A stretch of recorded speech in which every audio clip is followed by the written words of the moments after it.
uh,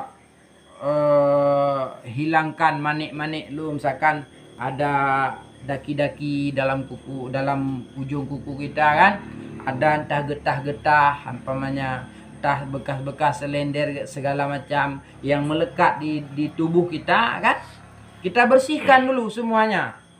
Nah, mandi dulu seperti biasa, gosok gigi-gigi ya kan, pakai sampo-sampo segala macam. Udah nanti kita mandi kita selesai, baru kita mandi dengan menghadirkan niat. Ambil air satu gayung atau satu ember, siramlah ke tubuh kita. Sambil kita berniat, ya kan? Sambil kita berniat, sengaja aku mandi untuk mengangkatkan hadas yang besar, fardu karena Allah. Jadi itu udah. Jadi sekali kita siram suap gitu kan, udah selesai. Nah, ini termasuk tata cara kita mandi wajib kalau sekiranya kita menggunakan telaga. Karena kalau kita menggunakan air telaga itu kan pakai ditimba kan. Jadi kalau langsung begitu kita mandi dengan menggunakan air telaga, di saat kita ambil air siraman pertama langsung kita siram, kita niat, itu tidak bisa sah kita mandi. Kenapa? Karena nanti begitu kita timba air yang selanjutnya kan, tamano ngan mon pamaji, pakai mon ya. Kita timba air semua, kita timba. Begitu kita dapat air seember, kita siram. Sengaja aku mandi junub karena Allah. Kan otomatis nggak bisa rata tuh kan. Nanti begitu kita timba, kan air yang di badan kita itu jatuh ke dalam timba. Maka itu airnya berubah menjadi air mustamar. Nggak sah mandi dengan air mustamar. Maka seperti Najri tanya tadi, tata cara kita itu mandi junub yang sempurna adalah kita itu mandi dulu. Kita bersihkan daki-daki dulu, pakaiin sabun dulu, ratakan air dulu. Setelah sempurna kita mandi, barulah yang selanjutnya kita iringi dengan wajibnya. Kita kita sahkan dengan wajibnya. Jadi itu kan termasuk sunat itu, membersihkan jasad dulu sebelum kita mandi, bersihkan dulu manik-maniknya. Nah, jadi seperti itu dia. Ya, nanti disiram terus. Itu kan seperti pertanyaan Aidil tadi kan, udah begitu kita mandi kan udah rata tuh airnya kan? Kan udah rata tuh karena kita udah basah. Berarti satu ember atau satu gayung itu udah bisa meratai semuanya itu. Karena udah duluan kita ratain airnya, maksudnya udah basah dia, udah lebih dia maksimal untuk air itu kepada rata dia. Ya, Pak. Jadi seperti itu cara mandinya. Itu wajib masukin air lagi nggak dalam hidung? Wajib dalam hidung, dalam zahir kuping, dalam zahir pusat. Ya. Jadi wajib itu ujung dakar kita, maaf cakapnya, dipicit ya supaya sampai air dia. Nah, itu tata cara dalam mandi. Ini tak boleh sepele kita, ini paling penting dia.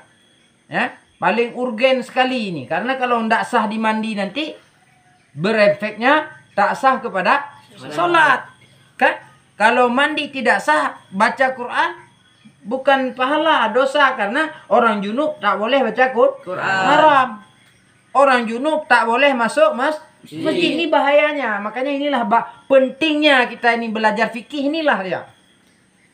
Karena apabila di fikih ini kacau, maka semuanya kacau. Sholat kacau, baca Quran kacau, pergi ke masjid kacau, semua kacau.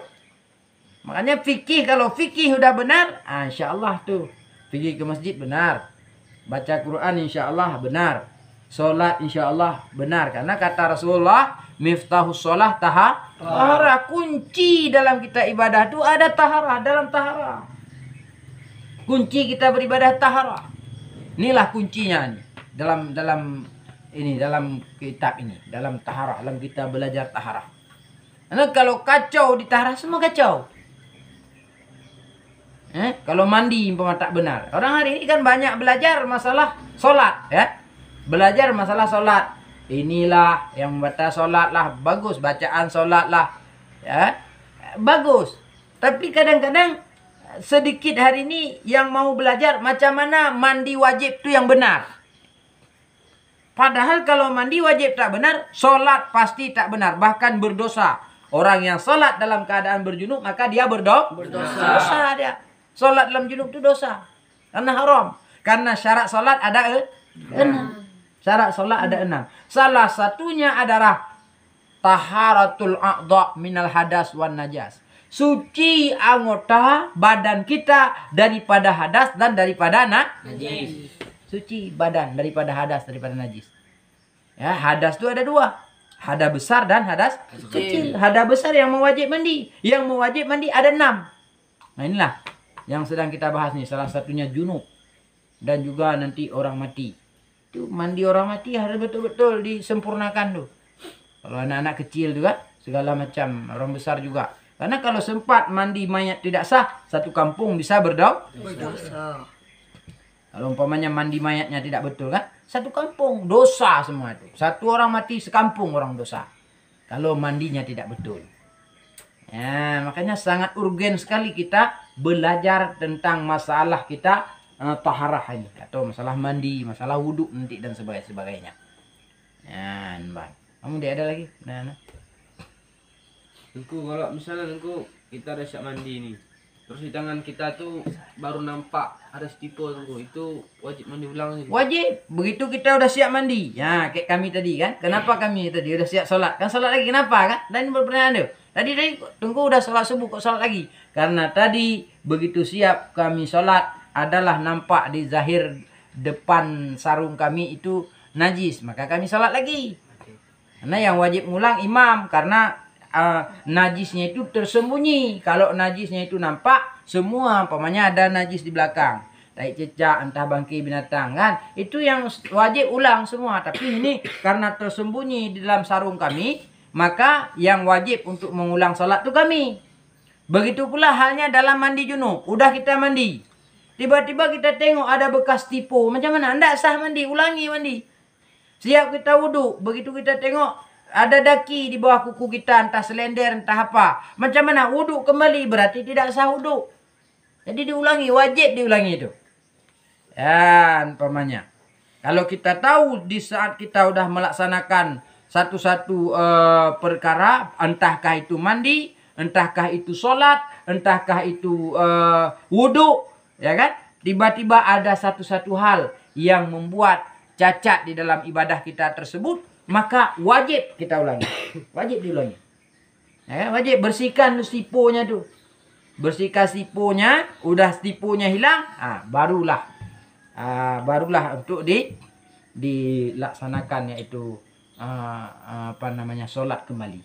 Enggak sah dia, maka wajib dia ulangi. Nah, jadi ada